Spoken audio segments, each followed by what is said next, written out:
We had a couple of our clients bring farm salmon to their hut at Bywell, and my jaw dropped, and I was like, "You're what?" The upper echelons of salmon fishing need to get their shit together and actually sit down and work out what is the most effective way that we can operate, who do we need to empower as the message carriers, and how do we actually go about it. Now today is International Wild Salmon Day, so we have a cracking all-star lineup for you. From the UK, we have a leading voice in modern fly fishing and conservation, the marvellous Marina Gibson. From Norway, legendary angler and broadcaster, the OG of fishing telly himself, Mr. Matt Hayes. And dialing in from Iceland, we have the no-bullshit conservationist and perennial salmon angler that is Vala Arnadottir. And we're going to dive into what the UK, Iceland and Norway are getting right when it comes to salmon conservation, and also what they're getting spectacularly wrong. We're going to cover what we can learn from each other before our respective governments bugger it up for good. Season 3 of The Last Salmon is in partnership with Loop, driving change for wild fish and wild places. At the moment, I'm putting together a video about the life cycle of the salmon.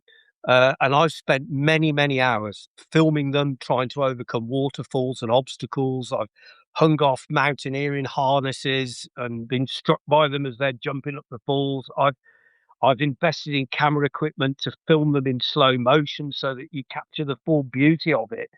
I've spent hours and hours waiting just for one moment to record it. And, you know, we are kind of on the reserve fuel tank with Atlantic salmon. So if we don't do something now, it is going to be too late. And I think it is such an amazing creature, one of nature's miracles. I know that's a cliche, but it is. And for me, it's always been the biggest nature miracle. The fact that this fish, for millions of years, has taken the same migratory route, headed out to sea to feed, headed back down the coast, somehow found its own river, and in some cases found the piece of gravel that it was spawned on. It is the world's greatest sport fish, certainly in fresh water, so it totally and utterly deserves its own day, and it's incumbent on us. I think our role has changed over the years from being anglers, potentially you could argue exploiting the fish. But the irony of modern times is that we're their best chance. We've become guardians. And so I'm fully supportive of anything that raises awareness of this fantastic fish and brings home to people just how important it is that we don't lose it. All three of you are very influential, I would say, in the world of salmon angling for one reason or another. But also, I think just as importantly, you do spend your time teaching others, whether that be through guiding or through influencing, I guess, for want of a better word. How important do you think it is, Vala, I'll start with you on this one. How important do you think it is that you teach salmon conservation first before you teach salmon angling? Because it strikes me that every single salmon angler now, by virtue of trying to catch this fish, is a salmon conservationist. Is that important to you when you're teaching people how to catch them? Yeah, I think it happens actually like automatically. It's not like you're trying to even brainwash someone. It's just so dear to your heart that, you know, it comes out automatically. And when you're fascinated with something like Matt described the salmon, it's the most magnificent creature on earth. It's hard not to, you know, go into that and talk about it. I guess we all agree with that one. And I think like even the little things, I had a group of anglers who didn't want to do catch and release, and then all of a sudden they ended up with a blonde guide with them, and they were like hesitant they knew my perspective, and they were like, "Can I?" And I'm like, "I wouldn't do it."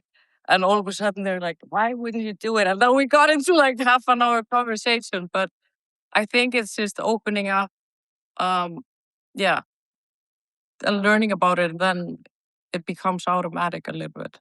And what about you, Marina? I would say, like, do you not think that the salmon conservationists, it's almost become its own community of itself. Like, you've got us in the UK, you've got the Missing Salmon Project, you've got your stuff going on, the White Heart Project. Matt's doing lots in Norway. Vala, you're doing loads in Iceland.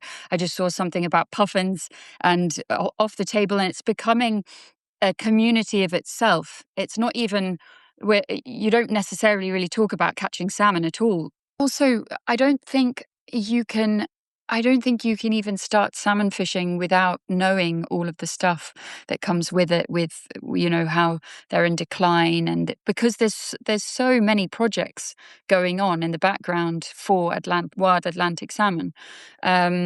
So I think everyone coming into the sport are very wary of that on day one. I'm just thinking, Matt, though, it's a bit of a different story perhaps for you over in Norway.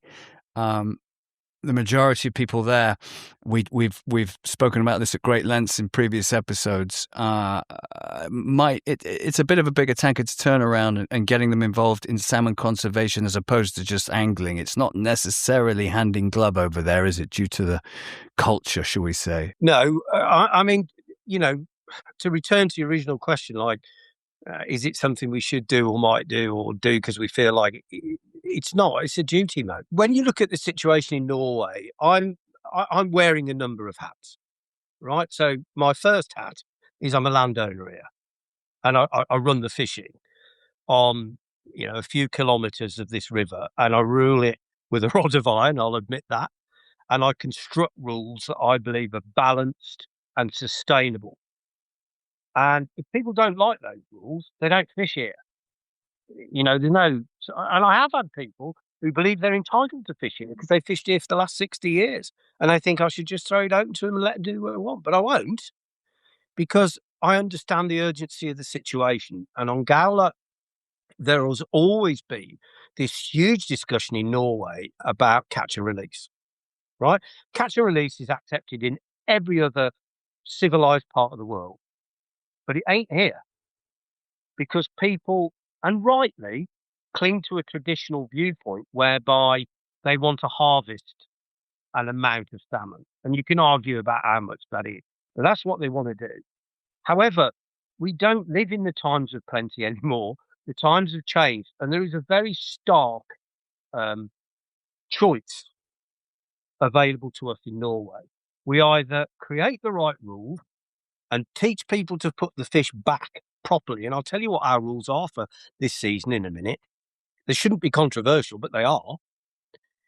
If we don't do that, as a landowner, I won't have a business. So, I'm making decisions. Finance doesn't matter to me. I don't take any money out of this. I don't care. I'm not in it for that. But the point of the matter is that unless this thing is sustainable, unless the river is sustainable, and the return of the fish is sustainable, and the management of the fish is sustainable, then I might as well pack up and go home. So whether people like it or not, for me, the two things go hand in glove. There's no separation. In being a modern fly fisherman these days, whether you like it or whether you don't, you are a guardian of the waterway. That's the role that we have to take on. Fly fishing's evolved. And fly fishing for salmon has evolved. So I don't think there's anything about this that's difficult to understand. You either believe in it or you don't. And for me, if you want to fish for salmon, or you want to fish for salmon on my water, then you better cowboy up, because I'm not going to let you treat them badly. It's as simple as that. Other people feel differently. But for me, Jim, it's our duty, and the two things go together. It's one thing, not two things. It's one thing. I couldn't agree more, and I guess that's an interesting way of coming into my next question. I was going to ask you all, what's the biggest thing your country, and by yours, I'm pertaining to Norway, Matt, your country gets right when it comes to salmon conservation, and what's the biggest thing it gets wrong? So let's continue with you, Matt. I'm guessing that you're going to say wanting to harvest and refusing to turn on to catch and release in any great numbers is the biggest thing you get wrong, if you had to pick one thing? Think about this. It beggars belief. Catch and release is a management tool. It's not the be all and end all. It's not the only thing I do to ensure that we get good spawning here. There are other things as well. Mhm. However, I spoke to Ava Thorstad. I did an interview with Ava, and in fact, it's in my upcoming video. Ava Thorstad works for NINA, which is the Norwegian Institute for Nature Research, and she's one of the smartest women I've ever met. And she's certainly among the world's top salmon scientists. She knows her stuff. And I said to her, if we don't molest these fish, if we return them, best practice, put them back in the river, what's the survival rate? She said, it's over 99%. I said, okay, how many times can Gowler salmon spawn? Up to 6. Up to 6 times. Is that unique? Is Now- that unique to well, it won't be just unique to Gala, but is that a Norwegian Viking style Atlantic salmon, or can ours do that? Viking. I don't know, mate. I don't know. I mean, comparing a Norwegian salmon to those in the rest of the world is like comparing the Incredible Hulk to Robbie. Yeah. There is there's a genetic strain of fish. These are tough fish. They come into some of the biggest rivers, etc., etc., etc. And I don't know the answer to your question whether that is something special to Gowler. I suspect it's for Norwegian rivers generally. Yeah. But the point of the matter is that the fish that you need to protect are the big fish, because they're going to be the multi-spawners. So if you're going to harvest fish, do it sensibly, but bear in mind that if you kill 20% of the fish that enter the river every year, your salmon are never going to reach their maximum number of spawning appointments. I mean, I'm currently engaged in a debate, shall we say, is a polite way of putting it, with some, in my humble opinion, utter idiot that killed a 53-pound cockfish on the altar over the weekend. And I'm engaging with this guy, and he's a local northern Norwegian man, and obviously he's hiding behind his culture and the rules of the altar.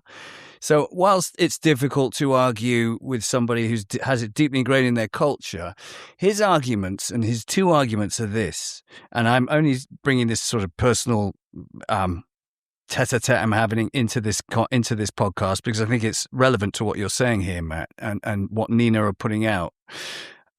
He says it's the rules, so it's okay, which is mind-baffling to me why the altar allow this. But also he tells me, when I start talking to him about the DNA strain, and this is a very, very brilliant specimen of a cockfish, that lets it go and spawn. This DNA is rare within rare of that subspecies that is the altar fish. He tells me that's nonsense, and that this fish has spawned many times before, and that DNA has been spread. So therefore, that absolves him of that argument and reconciles his kill. Is that what we're dealing with when it comes to? I know that's an extreme, and I'm not obviously brushing Norwegian anglers all with the same stroke. But how are we going to combat that? To me, that kind of utter, unforgivable, reprehensible type of angling. Well, can I just say that I too have caught a 55-pound salmon, and it had been at sea for 4 sea winters, and it was a first-time spawner. Wow. So there you go. Just throw that in. Yeah. Wow. So anyway, you've heard enough of me. Yeah. Okay. I hear what you're saying. Vala, your country's biggest mistake and biggest win when it comes to the conservation of wild salmon? I'd say biggest wins. I think we have done some phenomenal job over the years, keeping a certain amount of few rods on the river, so it's not overfished. We have rules regarding a lot of stuff. How many hours you can fish per day, how many rods are in the river. Almost all rivers in Iceland now are catch and release only. And I think, even the ones that were returning, because you were saying sometimes anglers still want to go their old ways, and I've done it all my time. And it's like, yeah, and then your grandkids can't fish anything. But great plan. You know, I think what is needed is the rules, because it has showed itself time and again here in Iceland that once the rules change, it's not like the river is lacking anglers. You know, some of the old ones, they come again, and then you get a new set of anglers who are passionate about that and care. I think our biggest mistake for sure is allowing open net pen to even start here at all. And I think that's a huge mistake. Whilst it's a busted flush in Norway, they let that hair out the trap 50 years ago. The Icelandics only did it in the last 10 years properly, and what a grave mistake that will turn out to be, right? Marina, what do we get right here in Blighty, and what do we get spectacularly wrong when it comes to wild salmon? I would say that the really great projects that are going around in our charities, although sometimes I suppose there's a slight separation between some. I would say that the best thing we have are our organizations, and like, you know, the Atlantic Salmon Trust, Wild Fish, you've got Missing Salmon Alliance, you've got so many people and so many organizations and charities who really care. And then of course your new one, White Heart. There's so many really amazing initiatives and projects going on in this country.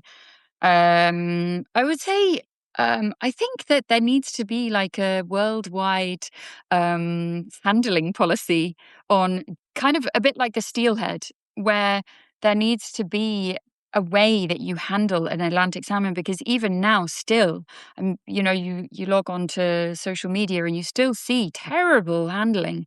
And it's like, you know, if you're releasing this fish, handle it properly, handle it with care, and get it back as quickly as possible. And the steelhead approach is that if you're, of course, wet hands, no gloves, keep it in the net, don't drag it up on the rocks or grass, keep it in the water. If you want a picture, don't lift it out of the water. Keep part of its body, its gills, touching the water, and it takes 2 seconds to get a quick snapshot of your catch, and then let it go. And usually if you do that, and you don't handle it too much and you let it go that quickly, the fish, darts back. It doesn't have to be held for minutes, facing upstream to get its breath back. Usually you all you have to do is push that fish in the direction of the river and it's gone. So I think, and it's funny because when I was doing a women's thing the other day, and we were talking about handling catch, and we were saying, keep at least one part of its body touching the water. And someone said, "Oh, is there like a policy on this?" And I said, "No, but there is. Like, how come steelhead have a policy, but Atlantic salmon don't?" It's interesting, yeah. But I think, whereas it might be, if I could offer this up, the steelhead are very, very geospecific, aren't they? And the problem is, because of how spread out the Atlantics are, you've got so many people involved, so many different governments, so many different fisheries, so many different opinions, should I say. But that's a really good point, fish handling. Next, that brings me on to my next question, actually. If there was a unified policy that Norway, Iceland, and the UK could all agree on tomorrow when it came to wild salmon conservation, and you're not allowed to say aquaculture because that's a given, what might it be? Matt, first offering from you, and let's see if the girls agree. Let's put this choice as starkly as we can, shall we? If we don't do it, if we don't catch and release, if we don't adopt best practice with handling the fish and ensure that they swim away, as Marina said, in strong condition, if you don't take them out of the water, they power off most of the time. Then they'll close the river. So that's the bottom line. That's the choice that anglers face. Now, there's a substantial number of people out here who would opt for closing the river. They'd rather fish every few years, harvest some fish, let the numbers recover, harvest some more. It's a legitimate viewpoint. But what it won't do is it won't protect particularly the big fish, and eventually salmon angling will wither on the vine because nobody will have anywhere to go, which is crazy. The challenge now is to widen it. To the softest underbelly is other anglers. Fishing is siloed. When I grew up, you were an angler. You'd fish off the pier when you were at Ilfracombe on your holidays in the summer. You'd fish, I'd fish anywhere. I didn't draw any distinction between what I fish for, how I fish for it. Nowadays, you're a barbel fisherman, or you're a pike specialist who's specialising in, using critically weighted lures or whatever, or you fish for dace or chub or whatever, marlin, bonefish, tarpon. So there is a massive group of individual people who we need to bring into the fold first because they're the softest target. Mm-hmm. And in that, we fail. We've become too specialised. The media and everything that goes with it has become very, very siloed. And what we've got to do is knock some of them silos down and appeal to people as anglers. How are we going to knock down those walls realistically with the current fisheries system, with the current landowning system? Vala, in Iceland, we know what it's like over there. It's a very expensive thing to do, especially if you're not from Iceland. I'm not saying locals get any particular dispensation. Marina, everyone thinks salmon fishing is what posh people do. They put on their tweeds and go up to Scotland. And Matt, I'm sure it's different in Norway, right? It's because those rivers are open, but you've got to remember what it's like for the great majority of salmon to recruit the support we need. If people think it's not for them, it's not accessible. Well, you've got the stars here. No, I'll do my part, but I've got less miles left in the tank than these two. Okay, so and they're young, and they're smart, and they're good anglers, and they get it, and you've got to empower them. And salmon fishing, the upper echelons of salmon fishing need to get their shit together and actually sit down and work out what is the most effective way that we can operate, who do we need to empower as the message carriers, and how do we actually go about it? Okay, so we've got the cast, we've got Marina, we've got Vala. It's your job to encourage angling, salmon angling, to open it up to everybody, which you do so brilliantly in your various ways. How difficult do you find it, though, coming up against the issues I've just voiced? I would just say that, and Vala's, I'll be interested to hear what Vala says, because basically, I think it's quite hard to get people into salmon fishing in the UK right now because it's really hard to catch a salmon these days. And if someone is going to, learn how to salmon fish, it's probably going to take them a while to catch one, unless you're really lucky, unless maybe you've got yourself onto a good syndicate, club water, or you've got a trip to, and that's the problem, is that a lot of the beats that hold a lot of the fish are really expensive in the UK. So, I think that if we can have an increase in the population increase of the amount of fish that are coming back, then I could see that a lot more people and a lot more young people will get into salmon fishing. But the thing is it could be different for Iceland because, you can go to Iceland and you can, I dare say, pretty much guarantee that you'll catch a fish. There are times obviously where the water's super low and you're having a bad year, but it tends to be a lot more easier. And I think that, and Vala, you can tell us now, like how many young people, how many women, children, young people, guys getting into salmon fishing. I think it's fair to say, you can't say, no, everybody can do it. And then you have to afford it. But then on the reality side, there are ways to, I guess, like shear the rod, do times that are less expensive and so on. I think the young people in Iceland in general now are mainly the ones that are coming into the salmon fishing are coming from the trout fishing background and people that have been doing that for a while because it's maybe easier and more accessible at the start. And I think it's also like I don't know much about trout, and it baffles me when I try to pick all the flies and stuff. But I think it's a great background and how people have been then increasing their fly fishing for salmon time. But I think in Iceland, at least in general, I find that we have such a strong heritage or roots to the salmon. A lot of people have been fishing at some point in their life. Somehow it seems very close to us in Iceland, even like people I talk with in the supermarket, and they're not anglers at all. And they're like, you keep on going, but they're not interested in even going fishing and stuff like that. So I think maybe from the conservation perspective coming also in that they don't necessarily need to be, anglers. Like Marina was saying, there's almost like two communities, even though it was born from the angling community, but it's gotten so much larger that at least we all probably have a lot of friends working in conservation that aren't even fishing. And it's interesting listening to you all. And Matt, I'm going to ask you to take your Norwegian hat off and put your British one back on for this point.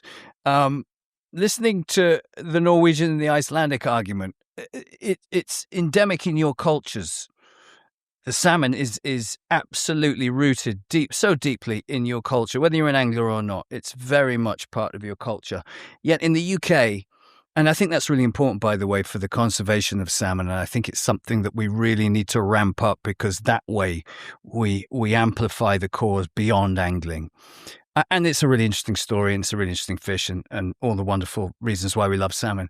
But in the UK, we don't celebrate the culture of salmon. And yet we have a deep, deep connection to this fish that go back millennia. Matt, growing up here, I don't know how you felt. You said you always wanted to go salmon angling because you read about it in the magazines. Marina, obviously you grew up salmon fishing, but looking at it from the outside in objectively, do you agree that there is a huge amount of ground to cover in reminding this country of its cultural connection to this seminal fish? Well, yes. I mean, I would argue that Scotland is probably the spiritual home of salmon, certainly fly fishing. So there's an enormous heritage amount there.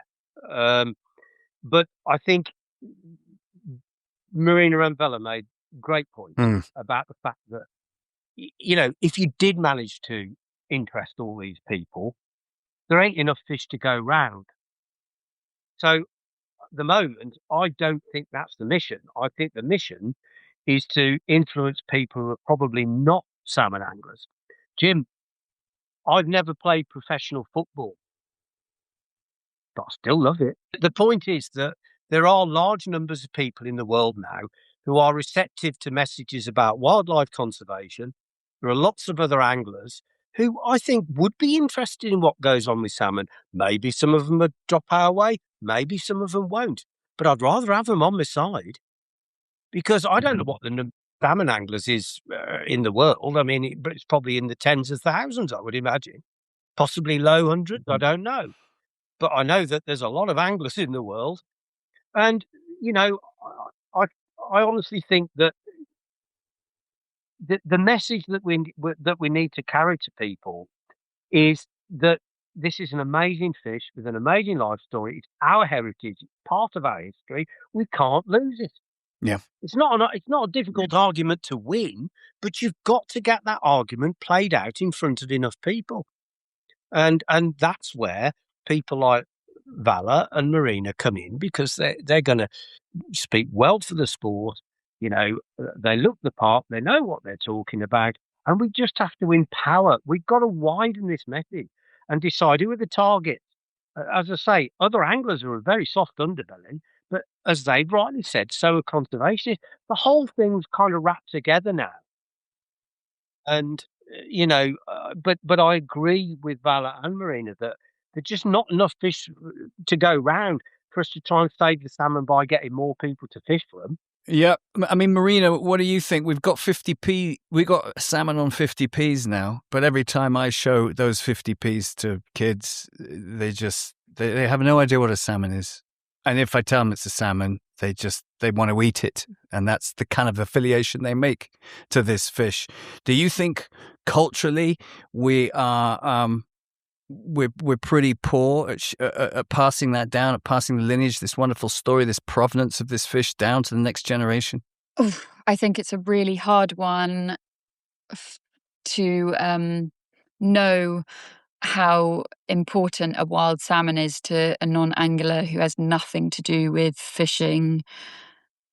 I if we could figure out this, if we could figure out a way to get to, to make the wild salmon a national treasure outside of our world, I think that's that's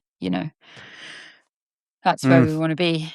I did, interestingly, whilst I was doom scrolling the other day, I came across a post from a sister of someone who was in Made in Chelsea. She's an influencer for herself. I think she's got like 200,000 followers or something on Instagram. And she was posting about food that she would eat every week. And she posted saying that she was eating trout. And I was like, oh, my ears pricked. And she said she doesn't eat farmed salmon anymore because she's seen lots of stuff about it and she's turned over to trout. And I was like, they're listening, you know? Like, really unexpected person is saying she doesn't eat farmed salmon in front of her audience. And for me, that was like, okay, something's working here, something's clicked. Aquaculture is a great thing for us all to hang our hats on, and because it does penetrate beyond the walls of angling, because everybody eats and most people eat salmon, rightly or wrongly. But my worry is that we are pinning all our hopes on aquaculture being the biggest baddie of them all. And whilst we know it is very, very bad for the wild salmon stock and the environment in general, in laser gunning and laser focusing, making that enemy number one, are we at risk, do you think, of distracting from other massive challenges this fish face?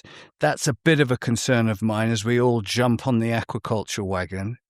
Or maybe is the aquaculture wagon a great jump-off point to learn more about the other challenges? I don't know.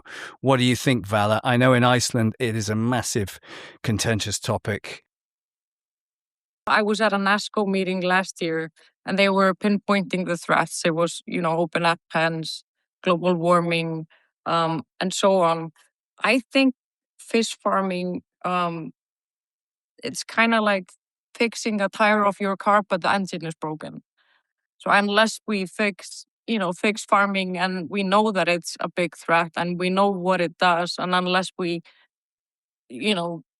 tackle that problem, I think all the other stuff we're doing and we should continue to do is really important. So I think like the other problems are, that they are maybe smaller, like the broken tires and stuff that we can improve on. But I think, the fish farming needs to get out. Needs the biggest attention. Matt, I'm guessing you have similar feelings, especially if you're speaking on behalf of Norwegian salmon. Well, I think what they're saying is right. It might be a bit of a stuck record with the aquaculture thing, but it will deliver us what we want. It's the only route that will. Look, I talk about fishing on Facebook, YouTube, and X, Twitter as was. And on Twitter and X, I don't get anything like the number of responses that I get on Facebook. But I can tell you this, I get a better reception for salmon-related issues on X than any other platform. And something like 70% of the people that actually follow me or regularly comment on such subjects don't go fishing. They're not interested in fishing. But they are interested in not being poisoned when they're eating their food and the toxins, etc. It's a good message, Jim. And at the moment, within the current environment, it's such a massive thing that for me, it is the thing that you've got to pin it on, because it will provide the gateway to the most people. And I think Vala made a really good point about, you've got the engine. Once that stops, everything breaks down. So by far, it's the biggest fault. The tyres, how many fish do you let go? How long do you allow the salmon seas to be full? All that sort of thing. Yeah, you can mess around with them.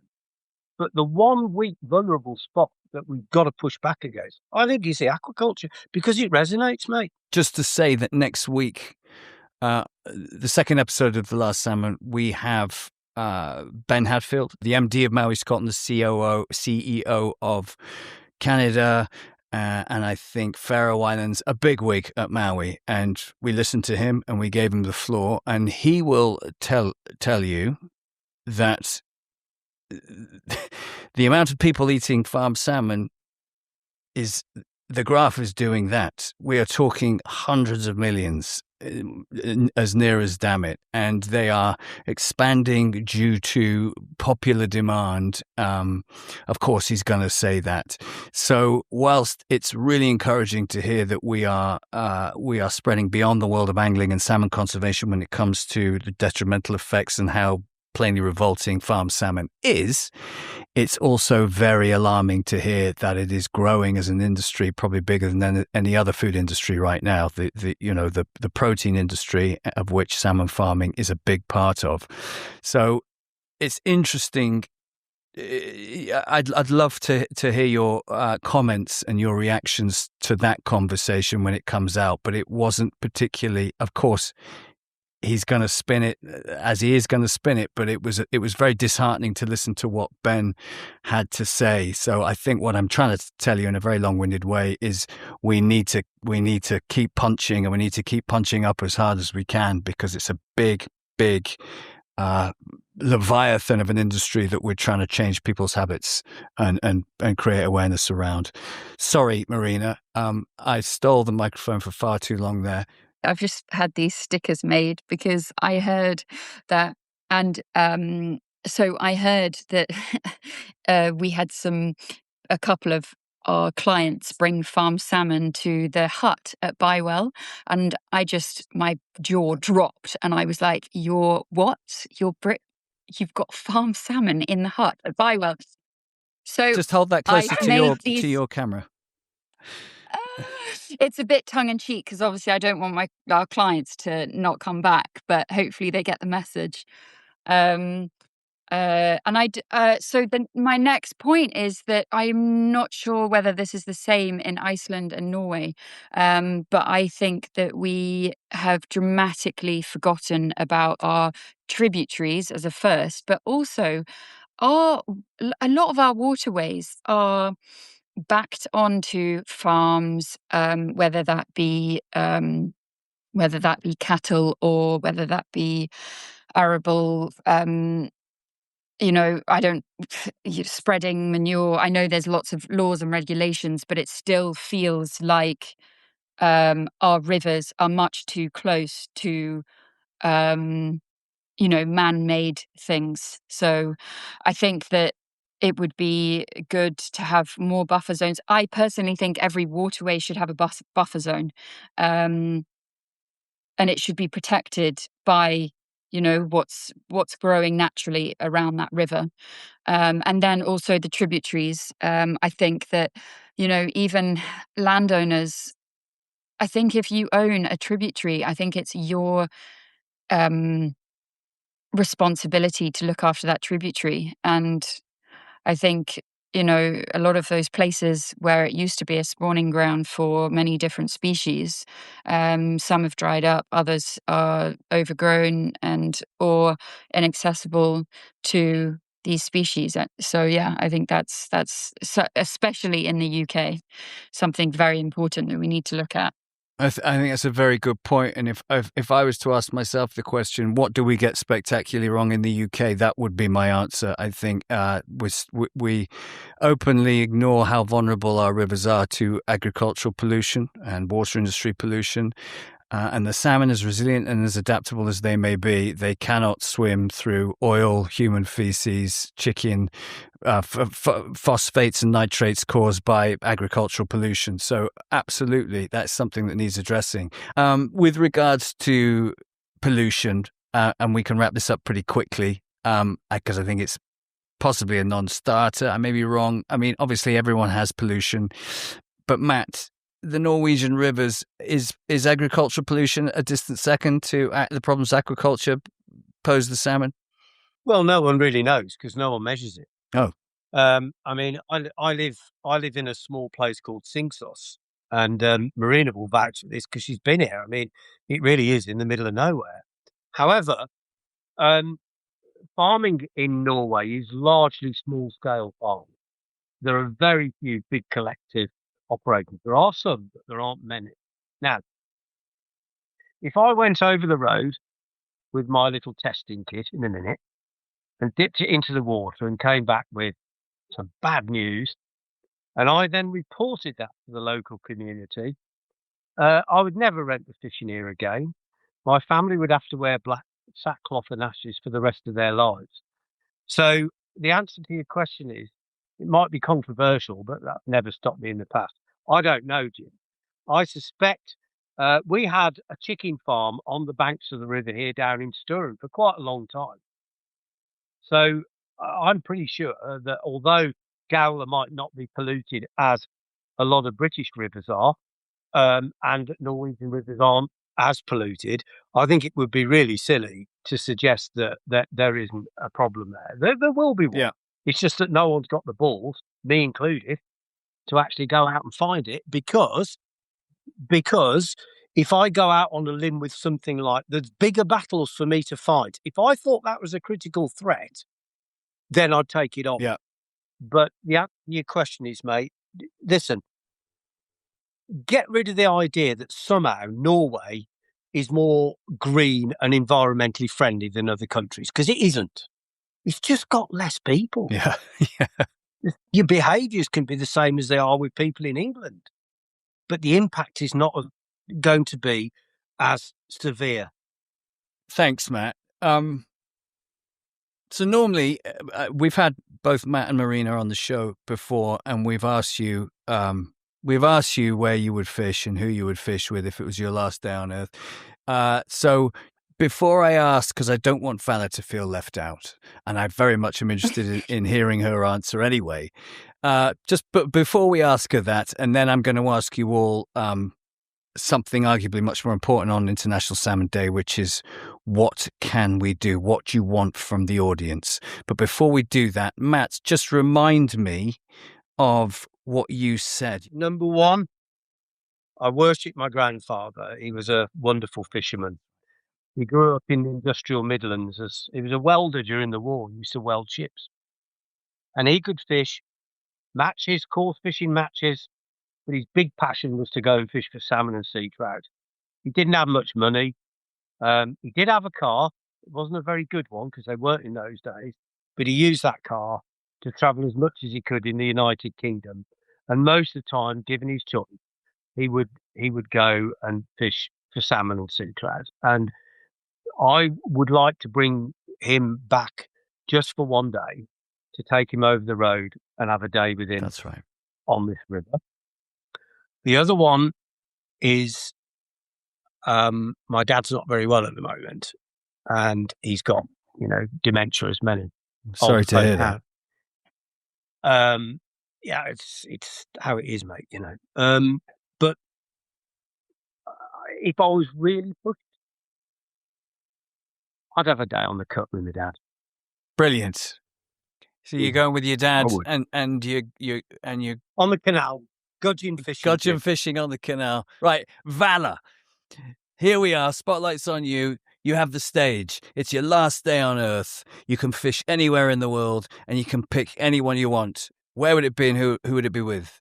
Boy, last day on Earth. But I actually, Matt's answer kind of made me cry. I was going to say first I was like, okay, if I can take someone, I'd take someone who's powerful enough to ban import of open as salmon in the US or something. But that is probably who I'd want to fish with, would be my dad as well. I've been fishing with him since I was a kid, and I love every single minute of it. Great choice. Although I don't know whether you catch many fish if you're fishing with Arnie Balderson, because he does catch them. he does catch them, but well, you can play some tactics. You can take away I some bet. flags. You can I bet. lose his car And where would you? keys. And where would Tie you go, his Vala? Where knots. would you go with your dad? Yeah. Where would I go? I actually have Yeah. had this kind of, I think probably so many places I want to go. I want to go to the Flowers River in Canada. I want to go to Russia. I've never been there. But probably what first comes to mind is there's a river called Kjarrá in Iceland that has these little pockets. And ever since I found out that when my dad was young, he and his friend rode horses up there. So you can get even higher up the river where nobody fishes it, nobody touches it. And that's where I want to go. Thank you, Vala. I was really looking forward to hearing your answer on that, and you did disappoint. Thank you. Okay, so it being International Salmon Day, Wild Salmon Day, where it's all about the salmon, as if this podcast wasn't already salmon-centric enough. I'm going to ask each of you, what do you want your audience or this audience to do for you today for the salmon? You have one ask of them. First question to you, Vala. Okay, can I do a little backstory, very short? Of course. Yeah. So when I was in Scotland, I was talking to the chef, and in the conversation, he brought up that there was recently done a study in schools, and I think this applies to so many places that kids, I think it was in kindergarten and young kids at starting school, they couldn't name where the milk comes from and stuff like that. So I think that coming back to the salmon, not eating salmon, but thinking about, nature and spending time in nature. So I think my ask would be to going back to our roots and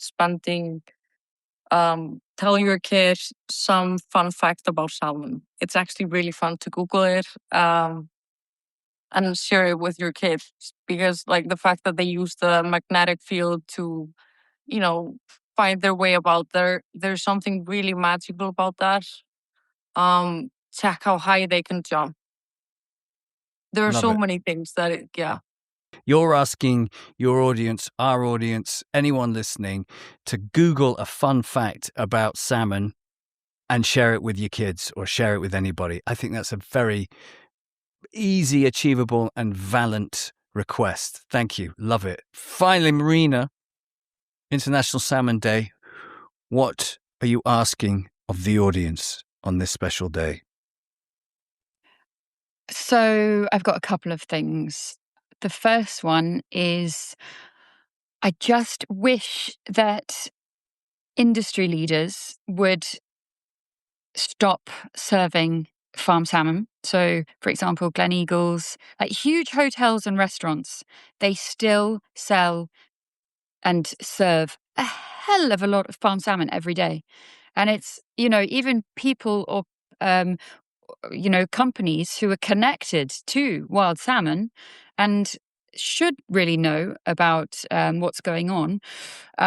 They need to, I hope that they would take it off the table. So that would be my first one. And then for a community thing, you can watch things like Dirty Business, which I've just finished. I'm a bit late to the party because I was away. But this made me want to move out of the UK, and follow Matt, because it is just, it's disgusting.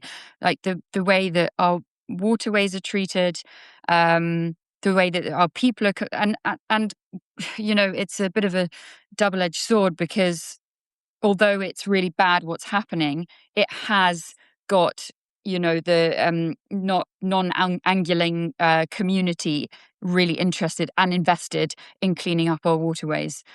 So if you can kind of, watch anything that you can on this pollution stuff, or because at the end of the day, that has a knock-on effect to Atlantic salmon, to other things that are in the river, living around the river as well.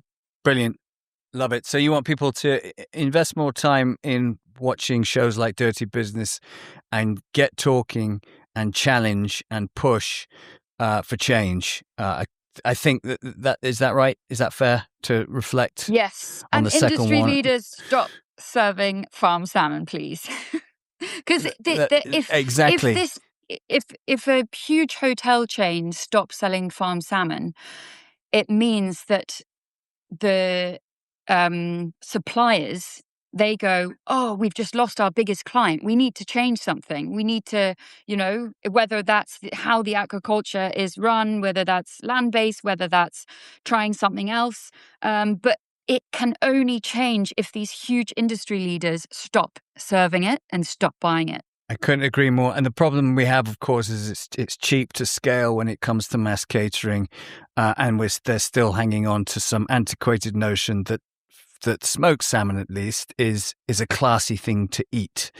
So I think absolutely, I think those in positions of power, responsibility, and influence should take the mantle and stop serving farm salmon. We stopped serving. We've served farm salmon here. Marina knows because we've been here. We've got a restaurant and a pub, which is part of our business. And actually, salmon fishing is a very, very small part of what we do. Not at all profitable compared to our business, which is catering and, the restaurant. And we wondered how it would be if we took farm salmon off the table. But we did. We did it 3 years ago, and we replaced it with whitefish, which are very plentiful over here and can be netted, I mean, personally, I think that they taste like a sack of the proverbial, but Norwegians like them, and it's one of the best things we've ever did. The local people, when we tell them the reasons why we've done it, they're totally supportive. And this is a group of people who ordinarily wouldn't give it a second thought. So it does work. It does work, and it can be done. Brilliant. Well, there you go. My ask is today on National Salmon Day, International Salmon Day, should I say, is that we keep having conversations like this, is that representatives from Iceland, Norway, UK, Canada, Europe, wherever there are Atlantic salmon, indeed, wherever there are salmon, we need to keep talking because in my experience over the last few years, now that we've engaged, we're forming a stronger coalition, we are making more inroads than we've ever made, and it's all down to communication. So can we keep having conversations like this, whether it's on camera or off camera? Because I think that is the way to drive change. That's what I want. Thank you very much for coming and joining us, Iceland, Norway, and the UK. Marina, Matt, and Vala. It was a lot of fun. That was Thank so you. good. Well done, everyone. Right, you lot, before you disappear, we have one simple ask. What can you do today to help save the wild salmon? Comment, share, tell us on socials. All ideas are welcome, and we read everything.